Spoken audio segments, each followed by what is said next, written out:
বাড়িতে থাকা উপকরণ দিয়ে অল্প সময়ের মধ্যে কম খরচে বাসি ভাতের এরকম একটা রেসিপি যদি আপনারা বাড়িতে বানিয়ে খান, তো বাচ্চারাও সব, বাচ্চা বড় সবাই চেটে পুটে খাবেন।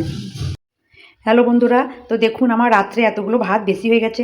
তো এই ভাতটাকে আমি নষ্ট করব না, এটাকে আমি কাজে লাগাবো। তো কীভাবে আমি কাজে লাগাবো, তো আপনারা দেখুন। এইটা দিয়ে আমি একটা এমন রেসিপি বানাবো তো যেটা আমাদের সকালে নাস্তা হয়ে যাবে। তো তার জন্যে আমি এখানে কিছু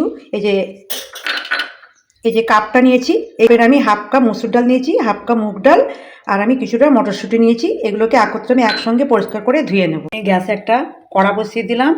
এরপর আমি এর মধ্যে তেল দেব, সর্ষের তেল দিয়ে এর মধ্যে আমি 5 ফোড়ন, শুকনো লঙ্কা, এই দুটো তেজপাতা দেব, শুকনো লঙ্কা 5 ফোড়ন দিয়ে দেবো,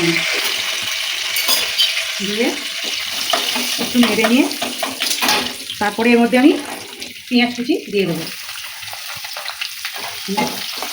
এরকম কিছুটা নেড়ে পেঁয়াজটা আমার যখন ভাজা হয়ে যাবে, দেখো পেঁয়াজ এবার এরকম ভাজা ভাজা হয়ে গেলে আমি কিছুটা পেঁয়াজের বেরেস্তা আমি একটা পাত্রে তুলে নেব।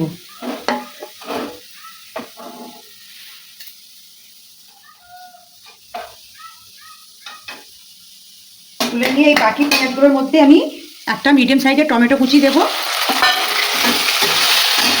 দিয়ে এর মধ্যে আমি একটু নুন দিয়ে দেবো, আন্দাজ মতো নুন দিয়ে দেবো। নুনটা দিয়ে আমি টমেটোটা যখন নরম হয়ে যাবে একটু নেড়ে ছেড়ে তারপরে এখানে আমি যে 1 চামচ আদা রসুনের বাটা দেবো। এই রেসিপিটা সব ঘরের উপকরণ দিয়েই রেসিপিটা তৈরি হচ্ছে।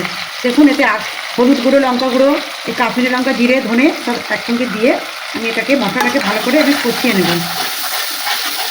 মশলাটা এভাবে আমি কষিয়ে নেব। দেখুন আমার এই যে মশলা কষানো হয়ে গেছে, এই টমেটোটা আমার নরম হয়ে গেছে। এর মধ্যে দেখুন কেমন তেল ছাড়তে আরম্ভ করেছে। এরপরে আমি এখানে এই যে ধুয়ে রেখেছিলাম সুতি ডাল, এগুলো আমি একসঙ্গে এর মধ্যে দিয়ে দেবো, দিয়ে আমি ভালো করে কিছুক্ষণ কষিয়ে নেব। দেখুন আমি এগুলো সব দিয়ে এই যে কষিয়ে নিয়েছি। যেহেতু আমার বাসি ভাতের একটা রেসিপি, তো সেই জন্য এই মটরশুঁটিগুলো আমার সিদ্ধ করার জন্য আমি সামান্য একটু পানি দিয়ে দেবো। তো পানি দিয়ে আমি সুতিটা ডালটাকে একটু হাফ সিদ্ধ করে নেব। এরকম আমি পানি দিয়ে আমি এবার একটু চাপা দিয়ে দেবো।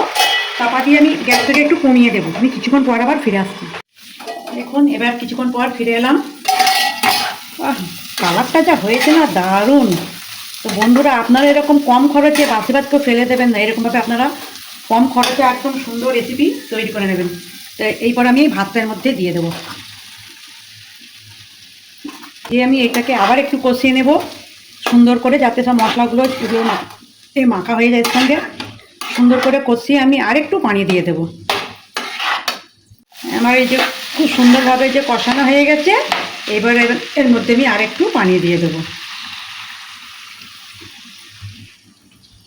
দিয়ে এটাকে আমি ফুটতে দেব।